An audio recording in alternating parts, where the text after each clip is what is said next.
Mining with Nature is not only an ambitious roadmap, it is the very first roadmap for increased biodiversity. By 2030, at the latest, the Swedish mining and minerals sector will contribute to a biodiversity net gain in all regions where mining and mineral operation take place. Why? Research provides irrefutable evidence that loss of biodiversity is just as great a threat to our planet as climate change. The mining and minerals industry cannot establish just anywhere. Mines can only be developed where ore and minerals are present. We therefore bear a great responsibility for the land we use, and we must prepare for the day when the land is to be returned to its natural state. For that reason, the Swedish mining and minerals industries have joined forces and created Mining with Nature. We apply the mitigation hierarchy. We will avoid and minimize negative impact. We will restore the environment to its natural order. And we will compensate for our actions. This roadmap was created in total agreement among our member companies, and we are proud. This ambitious effort takes time. That's why we already started. Mining with Nature.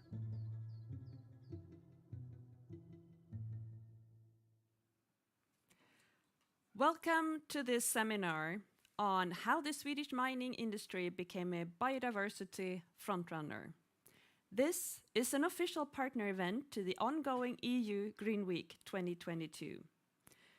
And we are live from Brussels. So welcome to all participants here at the Ton Hotel in Brussels, and also to our participants and viewers online. My name is Emma Härdmark, and I'm a Director of Communications at Svemin, the Swedish Mining Association. And I will kick off this seminar by stating that the green transition starts in the mine. And not only the green transition in terms of climate.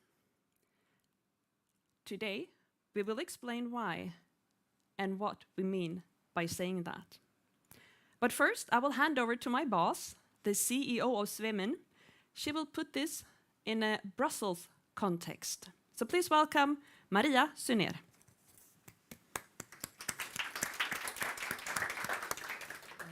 Thank you very much. Sorry. Thank you very much, and I'm so happy that we can be here today and host this seminar from the Swedish mining sector. Sweden is the largest mining country in Europe, and we provide substantial parts of many of the basic materials that Europe needs: iron ore, copper, zinc, lead, and other important metals and minerals. And we have the potential also to contribute more to the strategic autonomy of the European Union when it comes to raw material, both on those metals that we already produce, but also on many of those that are on the list for the critical raw materials that are needed for the green transition. So Sweden has a great potential of being a strategic provider of these raw materials to the European Union. But today we're here to talk about our work on biodiversity. We are convinced that the Swedish mining sector can provide these metals and minerals in a sustainable way, both when it comes to our conditions, working conditions, and how we handle our impact on the environment. And this is where it happens. A lot of the legislation that is coming forward is coming here from Brussels and coming from the European Union. So that's why we feel a need to be here and to talk about how we work in a responsible way to contribute to a more sustainable production of raw materials in the European Union. And with that, I'm happy to kick off this event and hand over back to Emma. Great, thank you, Maria. All of this would not have been possible without the really wholeheartedly engagement from all our member companies in the Swedish mining sector, in the Svemin organization. But luckily, they all are very engaged in this roadmap that we have developed. So please welcome representatives from the two largest mining companies, LKAB and Boliden. Pia Lindström, Åsa Jackson, join us here.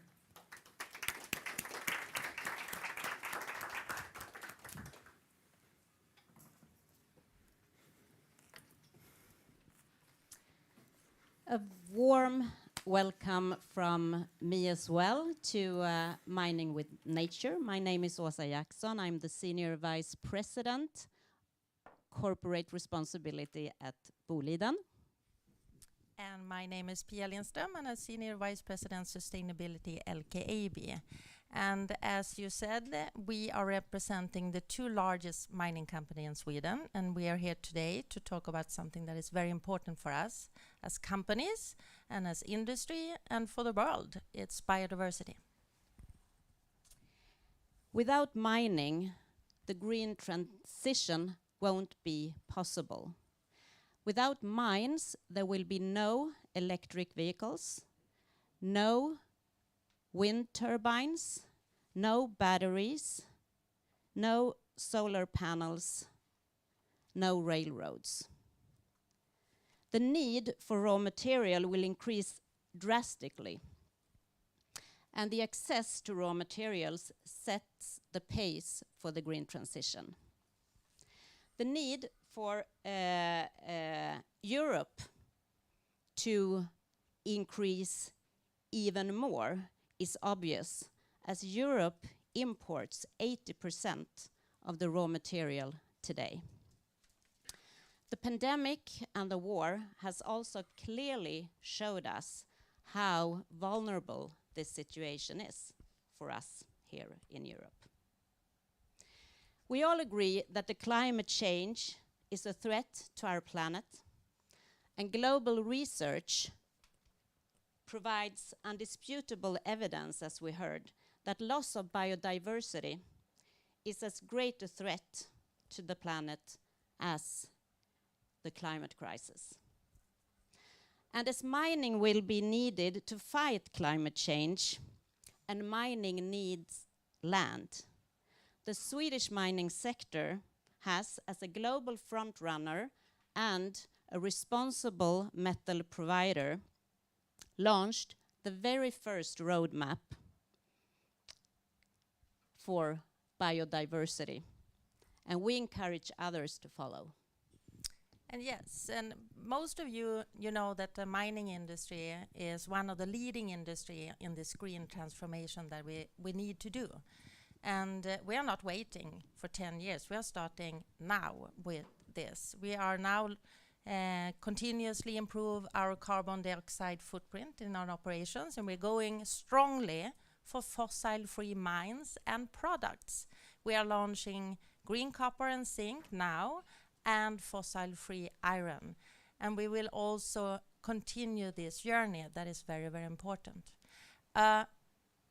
Really important contribution to this is what we now are talking about, the biodiversity. We need to act on that also, and that what we are going to do and are doing in our companies, you're going to see more about today. So biodiversity is definitely important for our industry, as we said, related to the land claim and our care for environment, but also related to our care for people and society. Biodiversity is the basic precondition for humanity's life on Earth, and at the same time, biodiversity is being lost at a dramatic pace because of the human activities on Earth. But there are great opportunities to reverse this trend, and several initiatives are underway around the world. And there's a strong expectation and drive among the business community to contribute to this work for biodiversity in the same manner as we do for the climate goals. If our industry shall stay sustainable in all aspects, we talk about the people, the environment, the societies, we all need to raise our efforts to increase biodiversity wherever we operate. In that way, we can actually do both: increase domestic raw material supply and increase biodiversity and a healthy environment for people and all other living beings.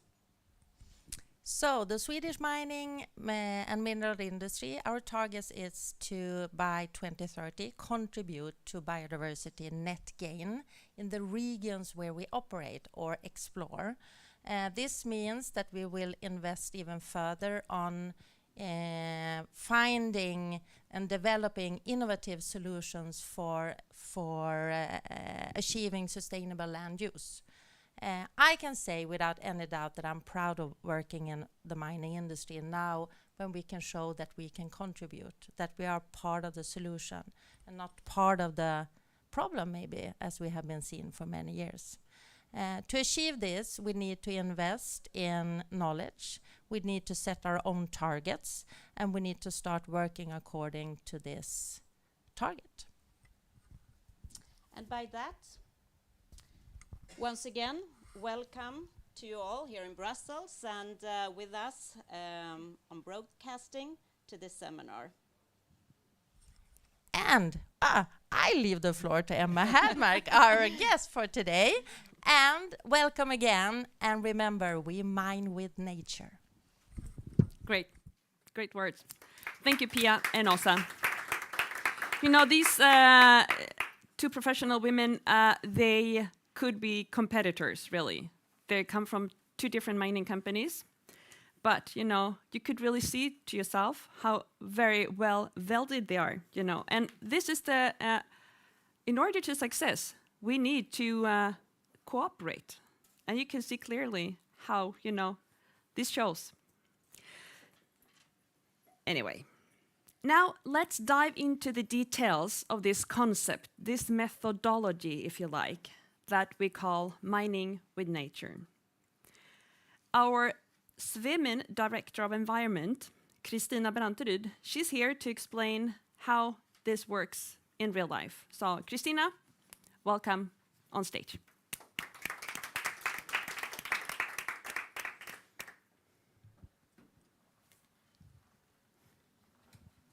Emma didn't follow the manners. She told me she was going to ask me like this, Kristina, can you do this so a 5-year-old girl or boy will understand it? She forgot that, so I will talk with her later on. Biodiversity boost, net gain by 2030 for all the Swedish mines. That is the short version of mining with nature. My name is Kristina Branteryd, and I work as an environmental expert at Svemin. Please change. Or do I, am I supposed to do that? I don't have hands enough. Thank you. You heard the wise words before.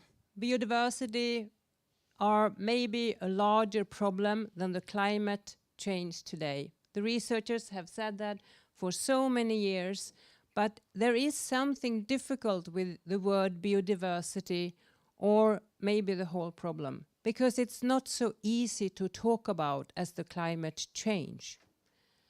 But we could say that biodiversity is the basic precondition for mankind's good life on Earth. It's as simple as that.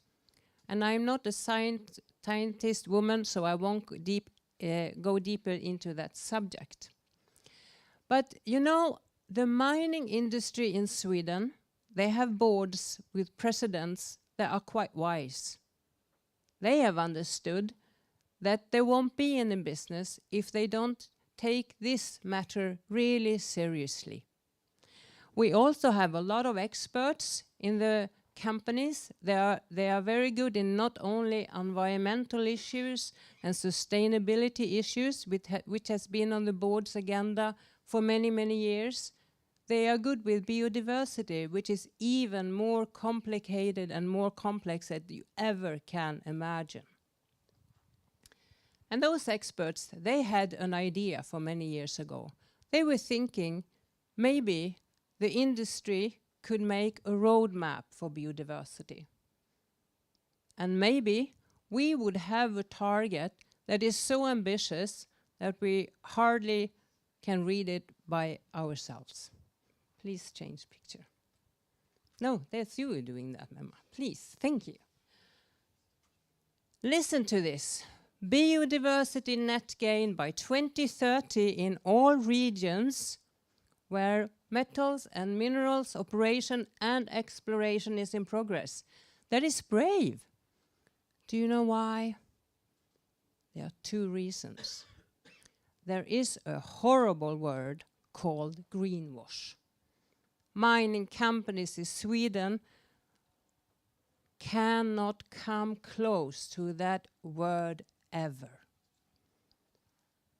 The next part is that even if the experts are very smart, very well educated, they didn't have the whole plan clear. There were parts of the roadmap they knew would be very difficult. And one of the hardest part is to imagine that if I have an area here, you can say it is square kilometer or smaller or larger, I need some metrics for this. I have to show in some way what is the biodiversity in this area. How can I compare it to another area over here? And you know, investors and investigators, auditors and whatever, they understand 4, 10, 100. But when some biologists come and talk about biodiversity, they talk about insects, organisms, fungus and whatever. And then the rest of us, we are lost.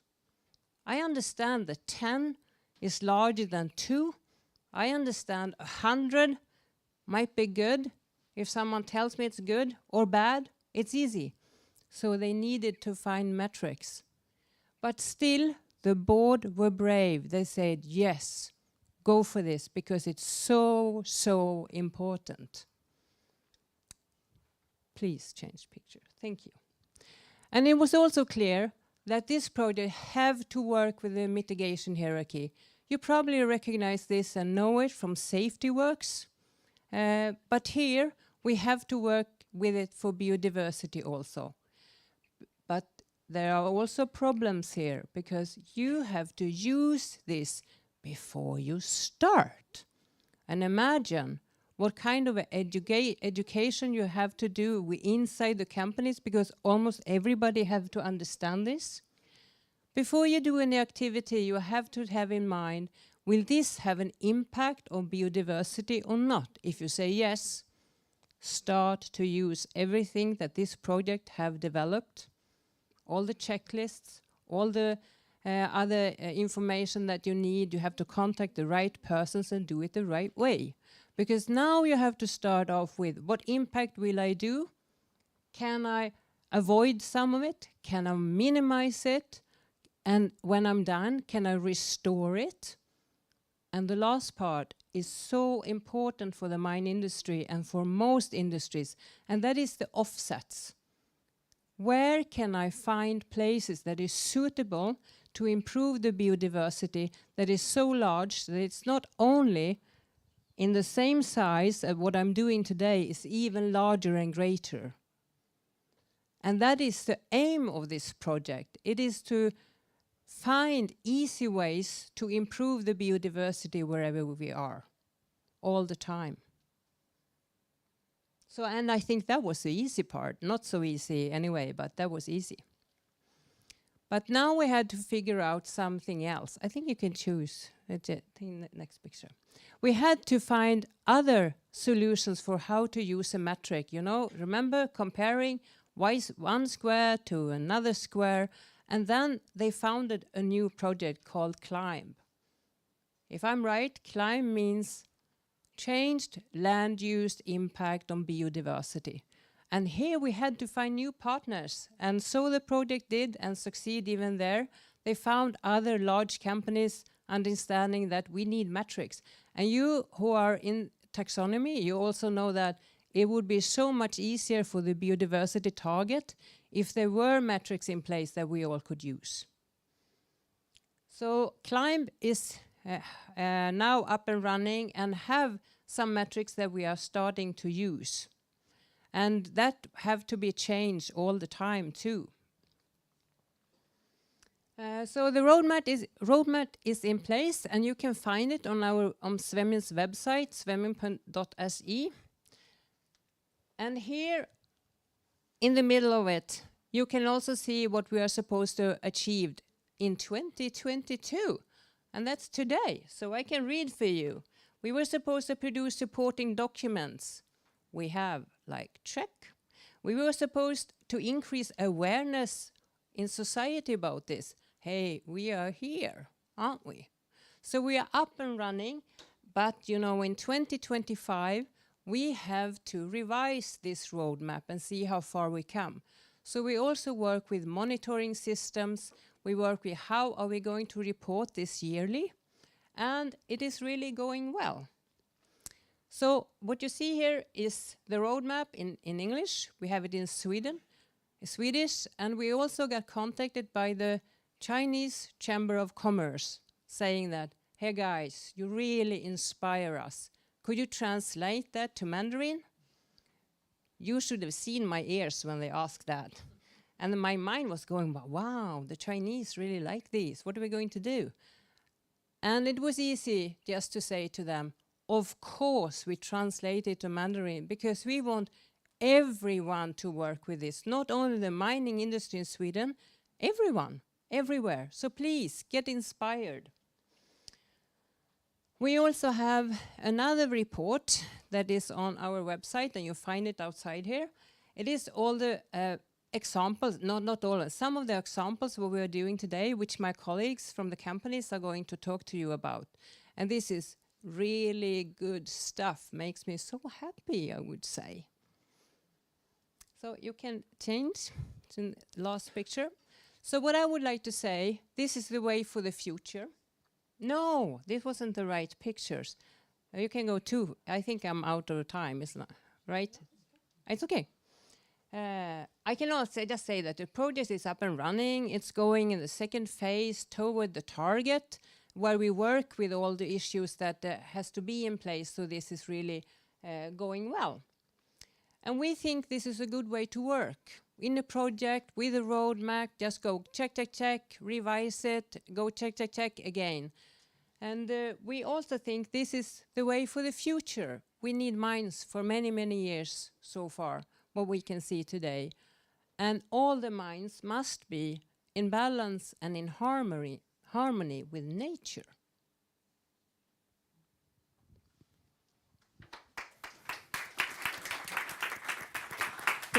Thank you, Kristina. Could we keep the report here? Okay, thank you. So, excellent. And like Kristina was saying, this is up and running already. But in order to not make it a greenwash situation, we are constantly measuring ourselves and proving that we are doing this for real.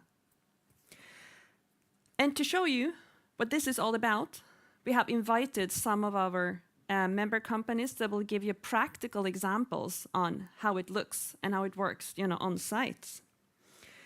So, because we want you to fully understand how it works, then that it is working. So we will start out by showing you a few examples from the southernmost mine in Sweden, the Zinkgruvan mine in the Askersund. Zinkgruvan is the Lundin mining subsidiary. And Charlotte Odenberger, she's here. She's their Director of Environment, and she will tell us more how they work in Zinkgruvan. Thank you. Welcome, Charlotte. Thank you so much. Yes, as Emma said, I'm Charlotte Odenberger, the Environmental Manager at Zinkgruvan, and I'm also the manager of our tailings facility and our tailings safety organization. I'm here today to share a practical example how we at Zinkgruvan trying to manage environmental challenges by collaborating with nature. An example how we try to bring back nature and biodiversity into our industrial area from the 1970s. So you can take next slides. First, some hard facts on Zinkgruvan. Zinkgruvan is Sweden's southernmost underground mine, and we're one of the largest zinc mines in Europe. We started in 1857, so we are the longest, with the mine with the longest history in Sweden, together with Garpenberg. We mine zinc, copper, silver, and lead, metals very much needed for the green transition that we're in. And we are also the biggest employer in the region with 500 employees and a lot of contractors and subcontractors attached to that. Next slide, please. So this is us, an overview. We located in the middle of Sweden, close to the two biggest cities in Sweden, Gothenburg and Stockholm. A lot of water and nature surrounding us. The footprint on the surface, it's rather small, but underground it's big. And we also have the tailings facility area, 2 kilometers from our site. Okay, even though a lot of the activities that we do is taking place underground, there are some activities above ground. We're located in the middle of Zinkgruvan, in the middle of a village. A lot of residential living there, preschools and kids. So this, of course, puts great demands on us to have as little impact as possible and to have a great acceptance in the community. This is a key for our future. So noise, one example from reality. We have a loader. We run 24/7 every day of the year, and that creates noise, of course. And we want to create as little noise as possible. Next slide. And dust. As I mentioned, this industrial area was built in the 1970s, and unfortunately by then, the nature was pretty much removed from this very grey industrial area as it is today. And due to that, wind easily can coat dust like particles on the roads and also from this ore yard transporting to the surroundings. There's a risk of it at least. So what can we do then? If you take next slide. Instead of adding more gravel, more asphalt, more stones into this area, we try to think the other way around by using natural stoppers for wind, natural stoppers for noise, trees, bushes. So together with a company that's an expert in this area, we went around the industrial area trying to identify areas where we could add nature, adding tree corridors that stops the wind, the green areas that you can see in the pictures. And also we identified areas, gravel areas, where we now have we're creating meadows instead, using Swedish seeds and flowers, trying to make that grow there instead. You can take next picture. So this project started in 2020, the planning of the project, and it started for real in 2021. So it hasn't grown that much yet, but it's on its way, as you can see. And a bonus of this project that we didn't see beforehand is that it has been very much appreciated in the organization. Trees and nature has a calming, de-stressing effect on people and increase the well-being. And it's also a sign to all our employees what's important to us. And going forward, we will, of course, this is a 3-year program. We will try to accomplish the plan you see there. And also that noise wall that you saw in the beginning, that will be covered with trees, bushes, and vegetation in order to make it higher and stop all the noise. First, we will not cut down any more trees, of course, step 1. And then if we need to, we will leave all the dead wood behind. And also add dead wood, because dead wood is a really rich biotope with a lot of insects in it. Bird nests in existing trees. Try to make nature coming back to us. And if you click one more time. And the meadows that I mentioned, there will be signs saying why are we having those meadows. And we will also try to add insect hotels, trying to get butterflies and bumblebees coming to those areas, where people can also sit down and have coffee. So that's an example how we at Zinkgruvan trying to mitigate environmental challenges by bringing back nature And yeah, thank you so much for listening. Thank you, Charlotte. There you could see some really, practical examples on how one of our mining companies working very hands-on with this to increase biodiversity. Now we will continue further north in the Swedish mining sector. So if you can continue, we find to Västerbotten, we find many operations by the mining company Boliden. And Anders Forsgren is the senior project manager in business development in Boliden Mines. And he will teach us how they deal with the ecological rehabilitation and ecological compensations, among other things. So welcome, Anders.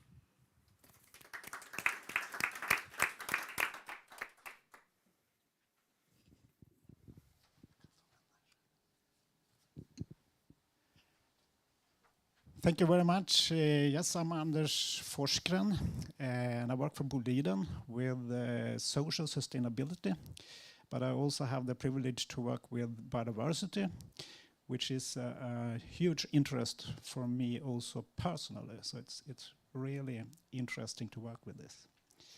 And I would like to give you some good practice cases from Boliden, our different sites.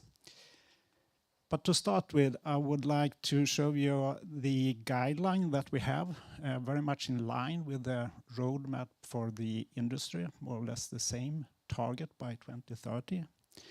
And we would like to work also according to the mitigation hierarchy, and to do this with a scientific basis to build trust in what we do.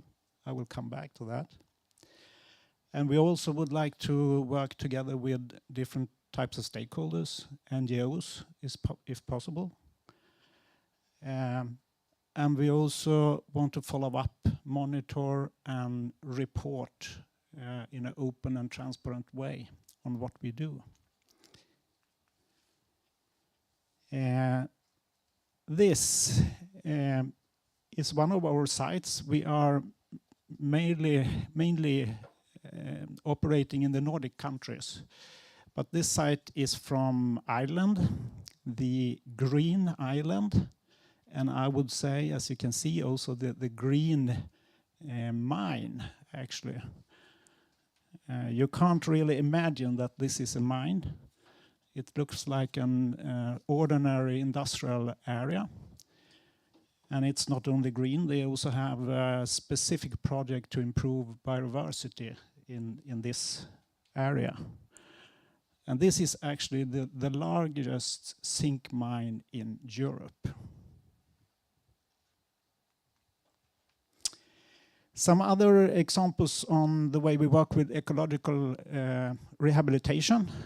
The upper row, there is an old mine site, Näsliden, where we went back.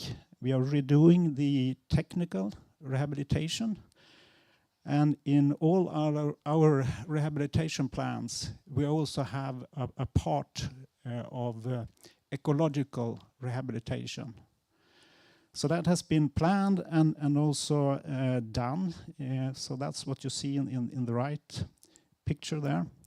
It takes some time to actually deliver nature, but already today it looks quite good, I would say. At the bottom line, we have another example from Finland. It's the Kylylahti mine, closed in 2020.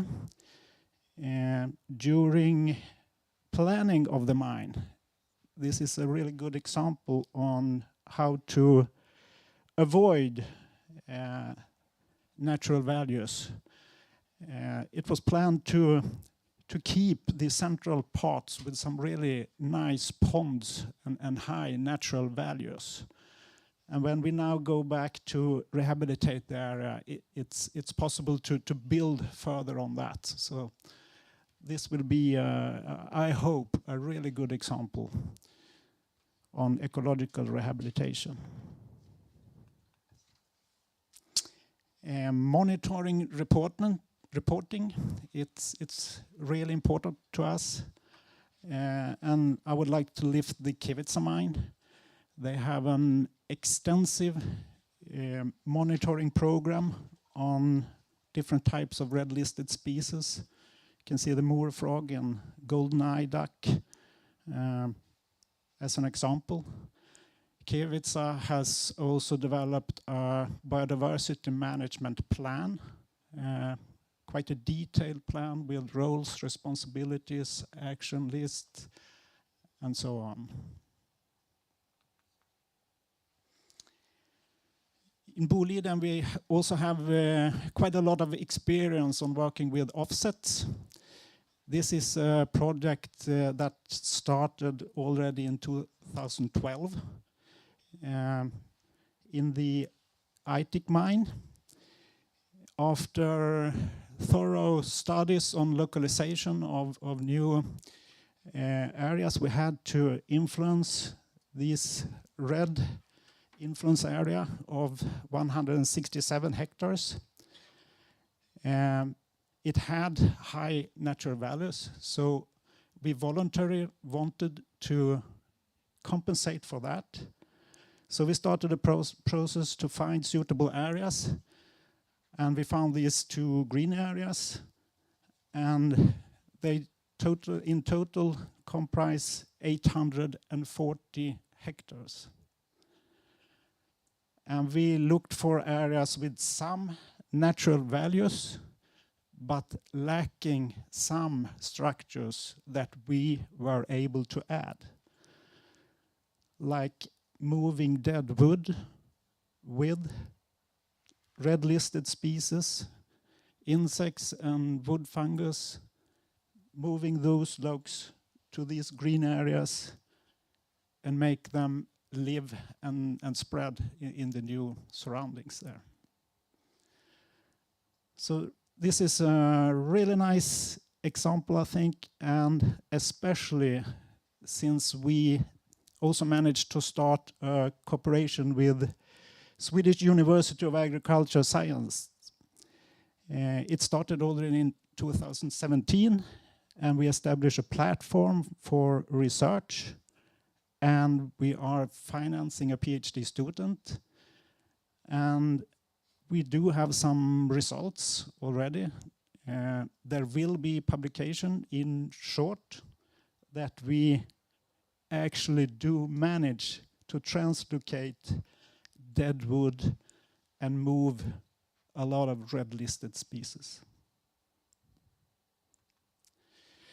The last example is also from an old mine site, Långdal. Permitting process was back in the 1960s. Started as an underground mine. We added on with a small open pit that relocated the Skellefteå River back in those days. The open pit has been flooded, and last year we did the technical rehabilitation, removing the dam, of course with an extensive monitoring program to make sure that we don't influence the water in the river and the biodiversity in the river. So at the bottom right you can see how it looks like today. And in this area we would like not only to bring back nature, biodiversity on land and in water, but also to reintroduce people to actually show off what we can do. So the thinking is to establish what we call a sustainability park, to be able to bring people here also. Thank you. Thank you, Anders, very much. So a really good example, you were showing us. And if someone wants to find out more, where do they find out more about this? If they want to study more and learn more about these practical examples that you were showing. We do have some examples on our web page, and we will publish further examples on that web page, and also hopefully in this Towards the Target project at Svemin web page. Excellent. And could someone who's interested contact you? Absolutely. Yeah? Everyone is free to contact me, and I would really like to welcome people that would like to come and see what we do. Excellent. So drop Anders a line, Anders Forsgren, anders.forsgren@boliden.com to hook up with Anders for a mine site or a rehabilitation site visit. So thank you very much, Anders. Again, thank you. So now that was the Boliden part of this, and we will continue with our third example, and that's from the northernmost mines in Sweden, the LKAB mines in Kiruna and Malmberget. In Kiruna, you know, it's far north. The midnight sun has already started to shed its light, you know, on the mine sites. And from there, we have Annika Zachrisson, who is a sustainability expert from LKAB, and she will tell us more how they work under the midnight sun.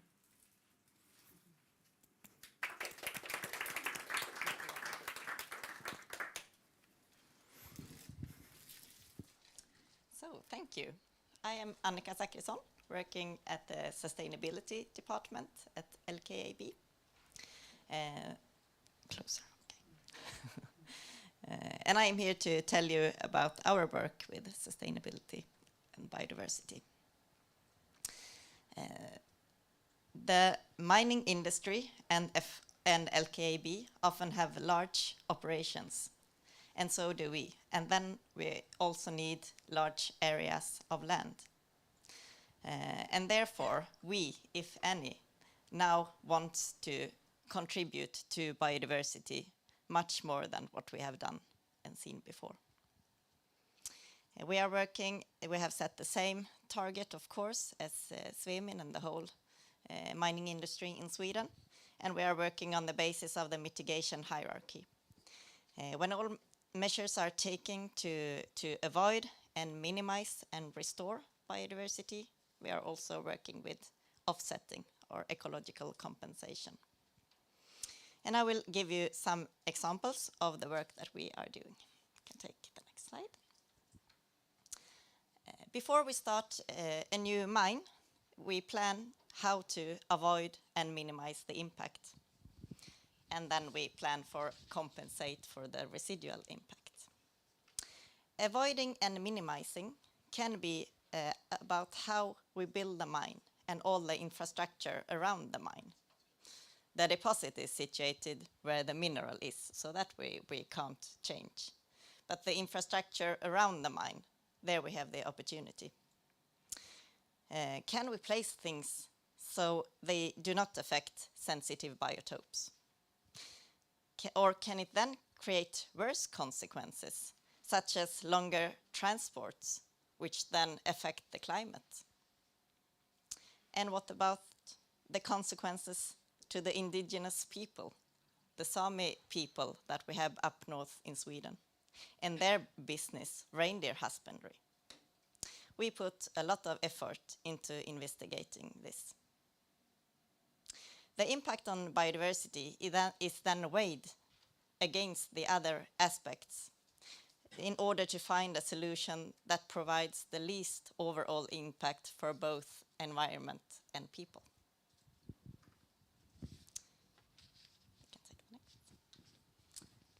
In Kiruna, we have developed a vision for ecological landscape design for the industrial area. And that means how it may look after closure. The focus is on promoting biodiversity and reindeer herding. This is going to be done by creating natural environments that fit into the surrounding landscape. On the left picture here, we can see the industrial area today, the dry deposits over here, and the pelletizing plants in the middle. And to the right, we can see an illustration of how it may look after closure and after the restoration. and after the restoration has begun, and around 150 years after. As Emma said, we are situated in the far north, above the Arctic Circle, and it takes a long time for vegetation to grow. To ease this part of the mining cycle after closure, we have already today started to work with green corridors and to try to ease this part of the mine. Next, Emma, please. We also do restoration work on parts of the areas that are not in use for operation anymore. At the old tailing pond in Vitåfors, Gällivare, we have worked with various soil materials and microbiotopes, such as stone piles, dead wood, and shrubs to restore the area. There are several measures taken to achieve diversity in ecology. Here we can see a machine that forms a till layer at the old tailing pond to make the landscape varied and attractive to plants and animals.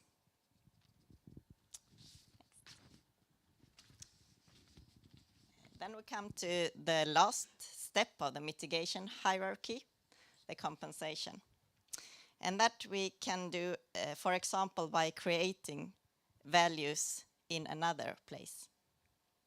Close to one of our mines, called Märtainen, we have a compensation area, which is one of the largest in Sweden. It is 26 square kilometers.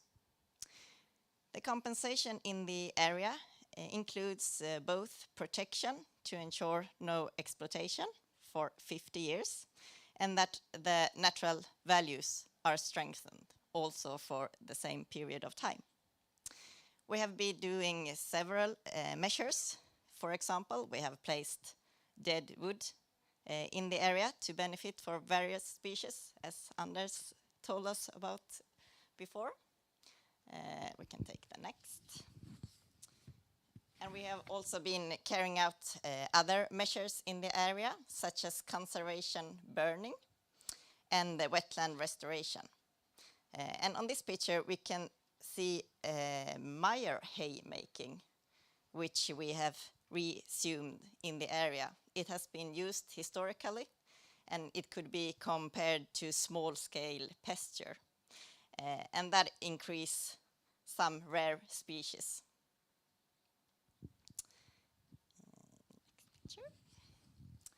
Since 2012, we have been supporting the Ornithological Association in Norrbotten, so that they have the opportunity to inventory and control the population of peregrine falcons.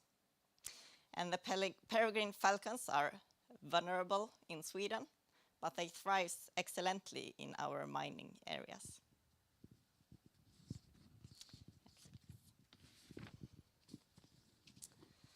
One other project that is going on is to develop and test new methods to design waste rock deposits for dry material.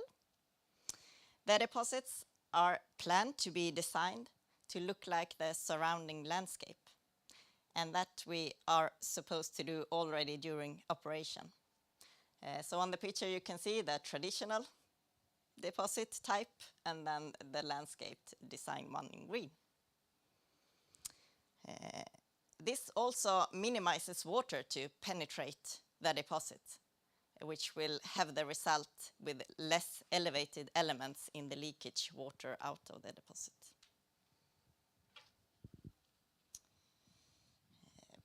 Next. In Kiruna, we have also another project going on to develop methods when different habitat types are to be established as part of the restoration. The project creates areas with mountain heath, birch forest and pine heath, and special species specific to them. We can take the next. among other things, we are testing to get reindeer lichen to grow and spread. And that is a challenge.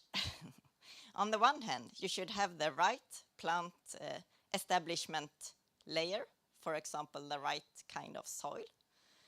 But on the other hand, you can't make too good conditions because then other species come and take over. Next, please. LKAB has a roadmap for sustainability for 2030, where we take a holistic view of sustainability, both the environmental and climatic sustainability, but also the social and economic.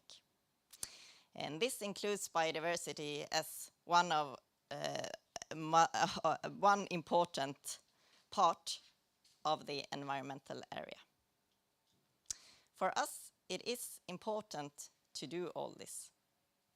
We must take responsibility to the impact that we cause.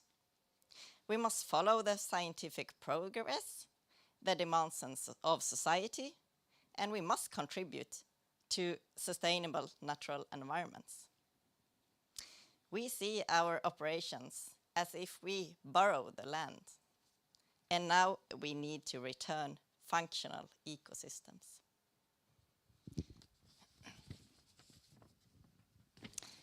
And the target that we have set and that we have been talking about today, we can see in the scientific that we are on the right track, just as many researchers are talking about on the global scale. Thank you. Thank you very much, Annika. You make it sound so easy. Is it this easy as you tell? As you sound, is it that easy? I would not say this is easy. The biodiversity is a complex system with many different functions, and it can be different values in different areas, and we need a lot of knowledge.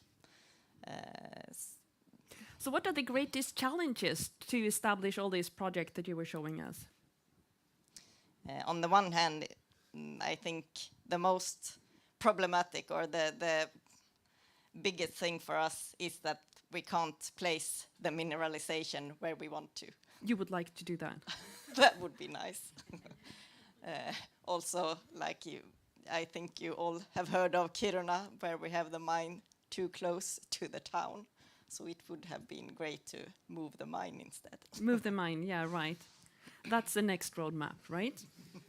Excellent, thank you, Annika. And if you want to find out more about this, you can find it on the LKAB website, I suppose.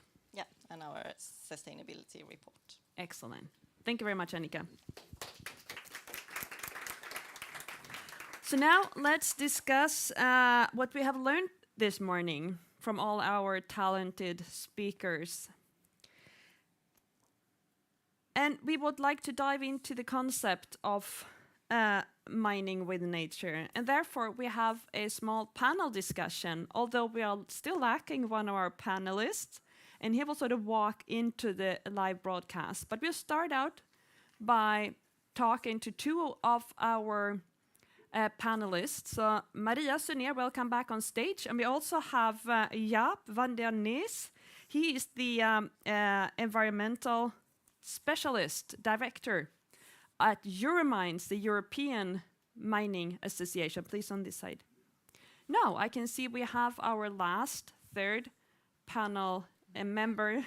He's really walking into this live broadcast as we speak. So here on this side, please, I show you. Yeah, perfect.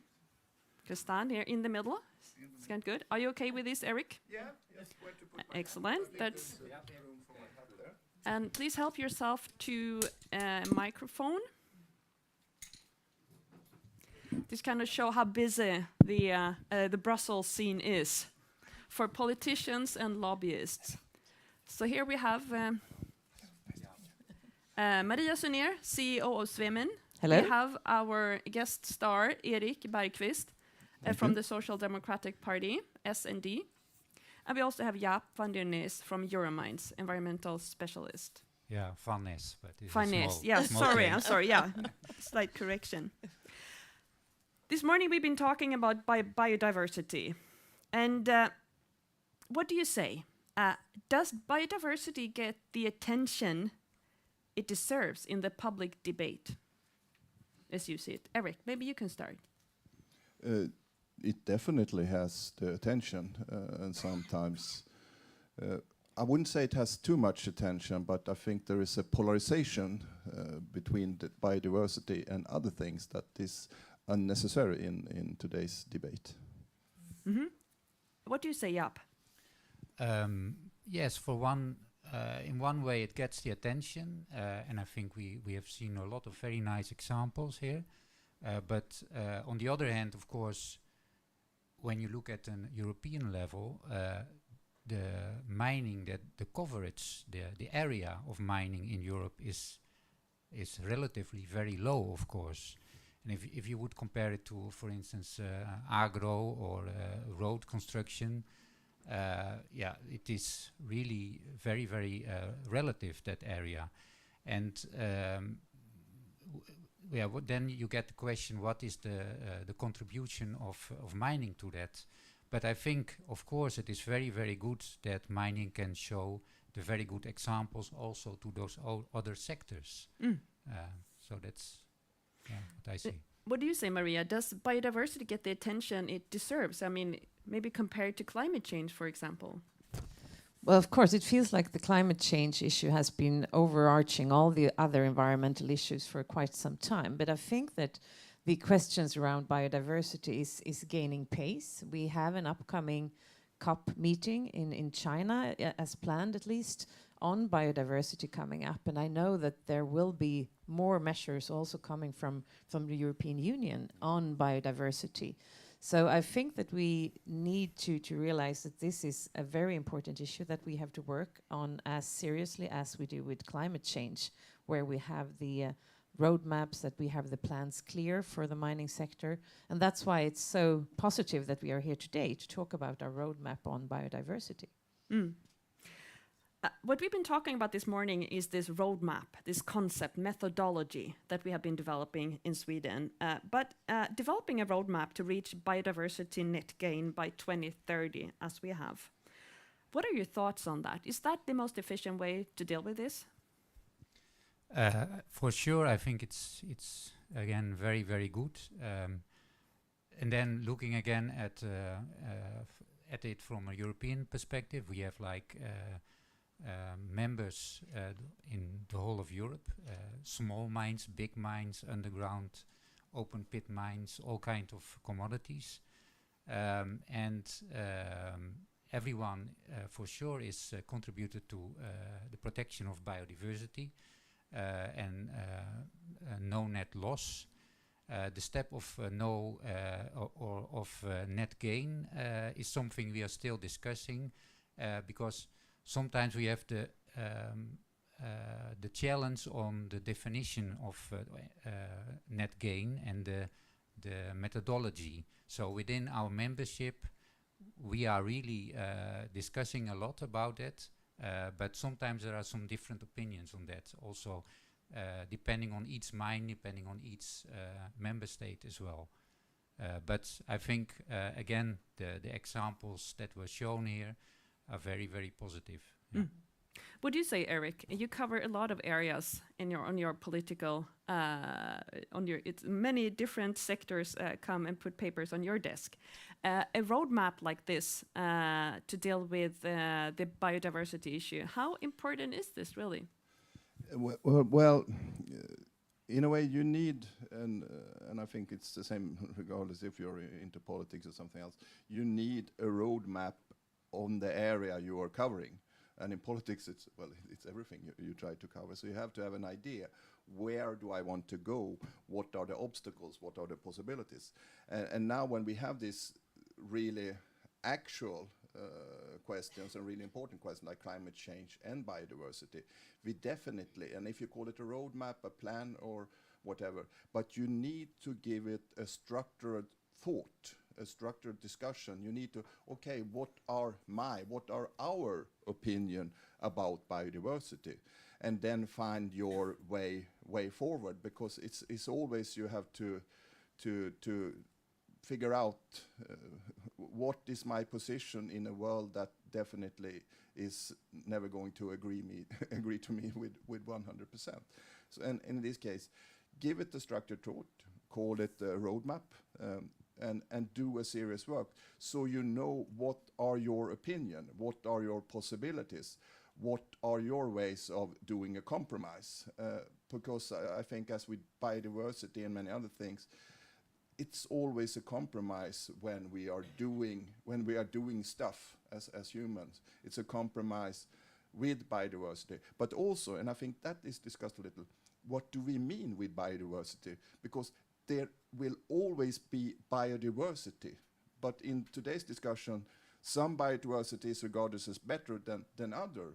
And also the measuring problem, being a researcher once in my life, if you don't have good statistics, you can only talk about the issue, but you can never talk about it seriously. And right now, in my experience from both research and when I was regional council in Västerbotten, when we build a road, when we build a railroad, when we build a mine, then we start to look at this area. What does the biodiversity here look? What kind of species do we have here? And every time almost we're like, oh, we didn't know this was here. This is interesting. So we have even in Sweden, which we are very good at measuring things, we have a very poor idea how is the situation in the nature when it comes to biodiversity. And that is, of course, a huge problem, because it gives plenty of room for thoughts and opinions, but it gives very little room for the debate we so badly need when it comes to biodiversity. So I understand it. You would like more inventory of what's actually out there.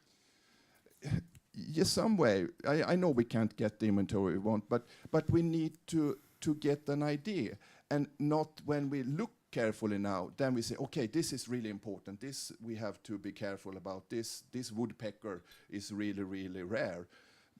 But we don't really know that because we don't have the whole picture. So either we actually just rely on that, okay, we will find something interesting every time we do a thorough look. Or we try to get, we can't get it thorough, but we at least get a better overview what is happening out there with biodiversity. And for example, now I'm working quite a lot with forestry, which is it's one part of the Climate Fit for 55 package.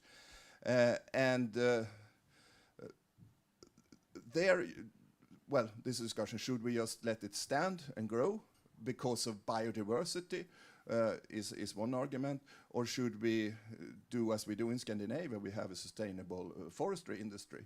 And of course, if you just let the forest stand, you will get one kind of biodiversity, but it will be kind of boring because it will be the same biodiversity after some 100 years. So what do we mean? Just say biodiversity, hooray. Well, what do you mean? Yeah, we've been talking about a little bit about this. No, it's okay. It's a really relevant this comment.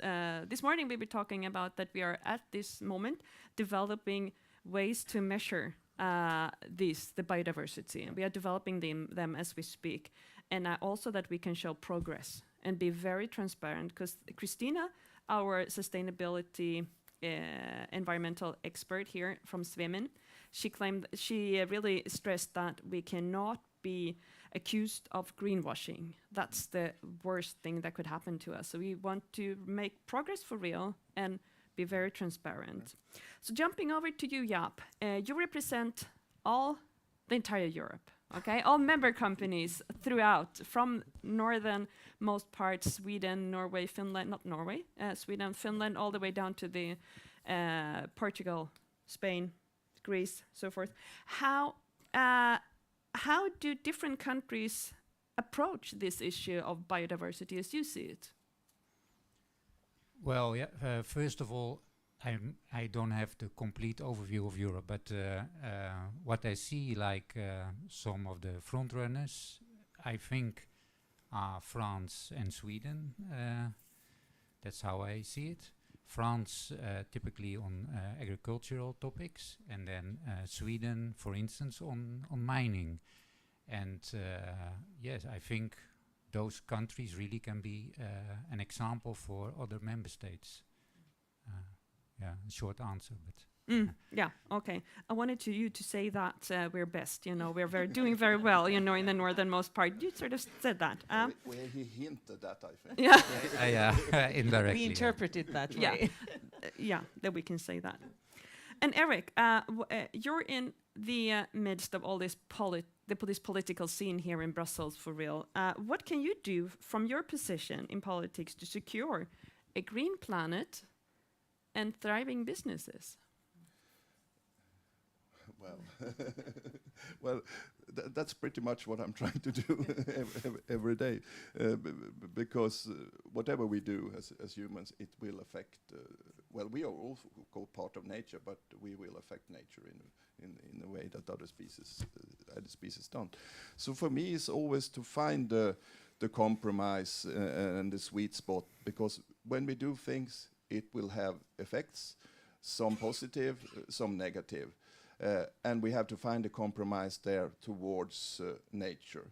And one thing I can say, and that is always, I feel it's taking more and more of my time, it is the micromanagement disease that is spreading in EU, that they are so afraid of loopholes. And if you want to fill a loophole, then you find a new rule. And then you'll investigate some more, and then you see there is a potential loophole, and then you find another rule. And when you do that, in the end, it's impossible to do anything in an industrial scale or in a business scale. So for me, try to keep things as simple as possible, because then they will be efficient, and it will be possible to evaluate, and it will be possible also to have businesses. And when it comes to mining, well, some people perhaps think a mine is beautiful. I can find it interesting, perhaps not beautiful, but it's necessary in that sense. We need these minerals, and especially we need some minerals now if we are going to succeed in electrifying the vehicle park, for example. And then we have to figure out, how do we want them? Do we want them to be dig up in China, Africa, Kazakhstan with poor labor conditions and strengthening, in that sense, totalitarian regimes? Or do we have the possibility to do that in Europe in a decent and in a best way for the environment and people? And for me, that choice is quite simple. But it's always a struggle to do reasonable regulations that helps us in the really important climate change, but not to over-regulate. And I see right now it's a lot of over-regulating, and that is a problem, because that will put like a wet blanket over everything, and nothing will happen. So that's in a way what I'm trying to do. You were saying that we need these minerals from the mines, and like we've been talking about this morning, that the mines cannot be relocated. They have to be where the findings are, for sure. Yeah. I mean, at the same time here in EU, the EU biodiversity strategy is aiming at protecting 30% of EU. That could make it more difficult. And on top of that, by everything you mentioned earlier, that we have this geopolitical development here in Europe, it adds yet another alarming layer to this situation. How do you judge this situation? No, I think it's problematic, and we had a discussion in our Swedish Social Democratic group, and I would say that we agree. For example, you say this is really, really worth to preserve this forest or this landscape, and here you cannot do mining or other things. I don't think you can or should say that kind of things, because you don't know. You might have to do a mine if you find minerals there that the society really, really needs. Then you perhaps have to do this compromise and actually go into this really nice area and do this mine, because other things are more important. So in my way, try to keep it pragmatic, because you never know what the future will have in its sleeve for you. So yes, you should preserve, but you can never say this is forever, and you always have to be prepared to do a compromise when you have done the analysis, and when you have done the analysis with today's figure, because no one, I think, really understood that Russia would invade Ukraine. But after the 24th of February, it's a different world, a world that we actually didn't believe would occur. So that kind of things and other kind of things will happen. And what's happened now in Ukraine, of course, has get us to realize that we can't be dependent on nations like Russia, China, and other totalitarian regimes.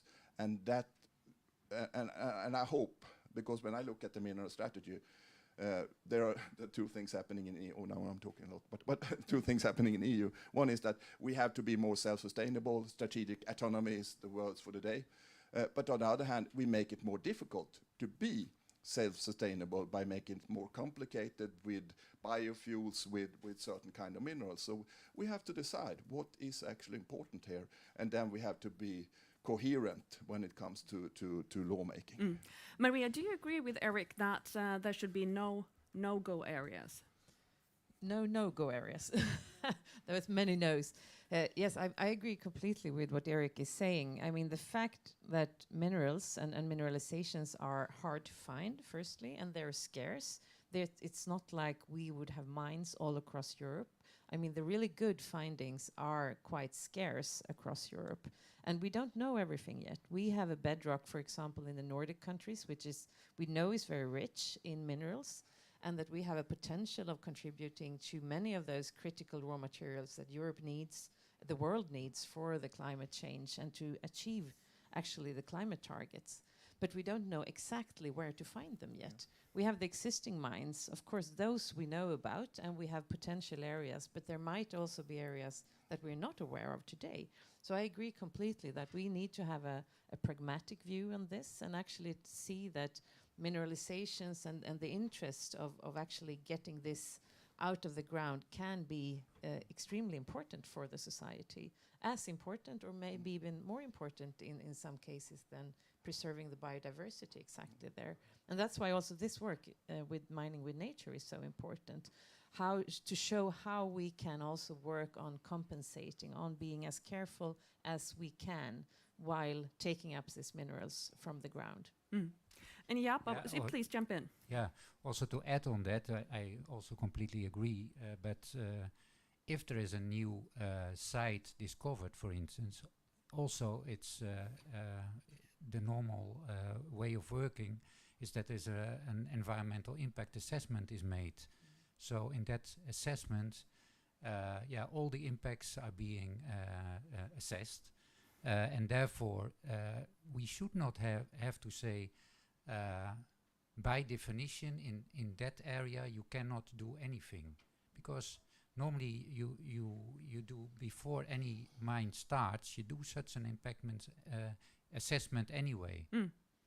So there's been a lot of talk about what is overriding public interest in all of this, and we were talking about should minerals be an overriding public interest? Yep. I think in general there is an interest for the public as well because of climate change. So not directly there's an overriding interest, I would say, but on the other hand, sometimes it's a bit tricky maybe, because if you are forcing too much, that can also sometimes have a negative impact. For mining, I think another thing what is very important is to really show to the public what is mining, how is it done, and why is it important as well. The negative part on that again is that may take a lot of time. So it's the general awareness. Yeah. Yeah. I think not minerals in general, but I think the CRM, the critical raw materials list, is a good starting point to see these kind of minerals are the ones that we really, really need. Then you can also have layers in the CRM list, of course. But I know, and I guess it's similar in other countries, but in Sweden we have this national interests, and we have quite many national interests.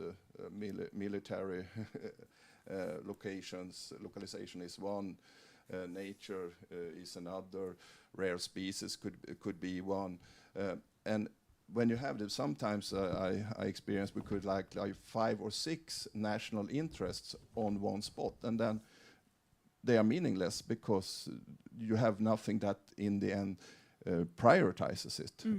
Well, the military usually, if they needed something, that was a priority, and I guess it will be even harder now. But I think the world as it looks today, minerals and then the CRM is, I think, a good starting point, should have a higher priority. Doesn't mean that it should be a mine, but it should have a higher priority when we say this is critical, this is something we really need in our society. And it will never be easy. Excellent. And jumping back to biodiversity, Maria, as we now from the Swedish mining sector have developed and adopted this roadmap for increased biodiversity, are we home safe now? No, definitely not. And I think that was clearly shown here also by Kristina, for example, that we have a lot of commitments that we have said that we will continue on working with. I mean, we have this roadmap, and I think it's a way of showing that we can mine responsibly and that we also could actually cope with what you're saying, Erik, to have mineralizations as some sort of a more prioritized interest over some maybe conservation interest in some cases where we have these important metals and mineral. Because as I see it, we have to also realize that we are sort of borrowing the nature. As was said in the film from the beginning, thank you for letting us borrow the nature. And the showcases here from Kiruna, for example, on how we can restore, how we can create nature again after we have actually finalized the mining in that sector. I think that's also extremely important when looking at this issue. Biodiversity is here for a long time. I mean, the geological ages are much longer than our human lives. So I think here we also have to see that this is from a life cycle perspective, that we borrow the nature and we leave it back with interest. Excellent. Those are good final words. But Jaap, do you want to add like a short final words for this panel discussion? Yes, of course. Well, first of all, thank you very much that I could be here. I think it's very, very good cases we saw here for what is possible for biodiversity preservation and restoration. Yeah, as a final word, I would say please take a look at the European Sustainable Principles for Raw Materials. That's I think at the website of DG Grow, but also at our website. And I think, European mining is leading the way. Good final words. Erik, do you have some short final words for this? Short? No, thank you for giving me the opportunity to participate there. And I think it is to have this really important debate and also, of course, lawmaking. And what is worrying me is that there is a polarization that is not necessary. We need mines, but we also need to take care of the environment, biodiversity, and climate change. Sometimes these things go in the same direction, sometimes they don't. And we have to realize that and hopefully get a nuanced debate with much more colors in it than we have today. And I think that's and when I listen to you and I talk to other both in mining and forestry, they want that. So hopefully we can get a debate. It will never be simple to open a mine, and it shouldn't, but it should be possible when we really need it. And I think we're far from that. And today in Sweden, when no one really knows, will it take 5, 10, or 20 years from we start until we perhaps get a yes or no? And that is not acceptable. And I know many miners who say, well, tell us it's not possible then so we can do something else instead of keeping us hanging like this. So I think that's some fine. A better, more colorful debate, because we don't do this for fun. We do this because it's necessary, and we care about climate biodiversity. So let's hope for that kind of debate. Okay.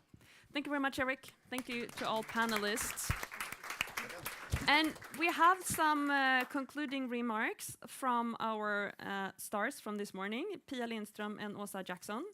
So if you, as we all have been doing now during the pandemic and this digital era, we're all multitasking all the time. So in case you've been zooming out of this, you can now really pay attention to what we are trying to conclude now. So please. Okay, this is not easy. Conclude this amazing hours we have had together. I started when we stood up here 2 hours ago and said I'm proud working in the mining industry, and I'm even prouder now. And it's very important for us to take responsibility, and it's very important for us to have a matrix to show that we take responsibility so it doesn't get greenwashed. So that is my feelings. And my final words is that we hope that you have been inspired of what you have seen today, and please contact us if you want to learn more. And it is important that we can have mines, because we need it for the climate change. So we need to have a debate that is not that polarized. That is my final remarks. Thank you, Pia. I agree on everything you say, and I also would like to thank everyone listening into this, and of course all the impressive presentations that we have seen and heard here, where we actually can see what we are doing, and that we are doing things. We're not only talking. So I'm proud and impressed as well. And as I said in the beginning, and as we've heard so many people here say today, the world needs metals and minerals. That is for sure. And we, in this part of the world, we have shown also that we can provide them in a sustainable way. And we need to continue to do that. And sustainability for people, for environment, for societies. But I think also that we all can agree that this is not something that just one single partner or stakeholder in this can do alone.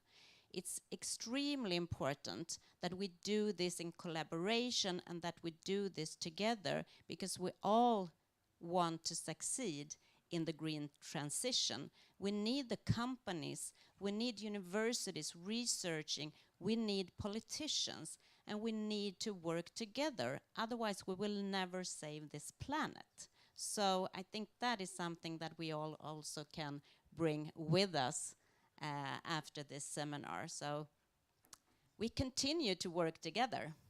Thank you. Thank you very much, Pia and Åsa, for these concluding words. I hope you all understand how responsible mining really can contribute net positively to biodiversity. And please help yourself to the report, the roadmap. They are here in the physical form in the room in Brussels, or you get them online from the Svemin website. Because as we've been hearing this morning, sustainable development will not be possible anywhere without mining. And from me, a final concluding message is that the green transition starts in the mine, just like I was stating at the start of the seminar. And from what we have learned today, a yet greener transition is already going on around mining sites, and it's called Mining with Nature. So thank you and goodbye.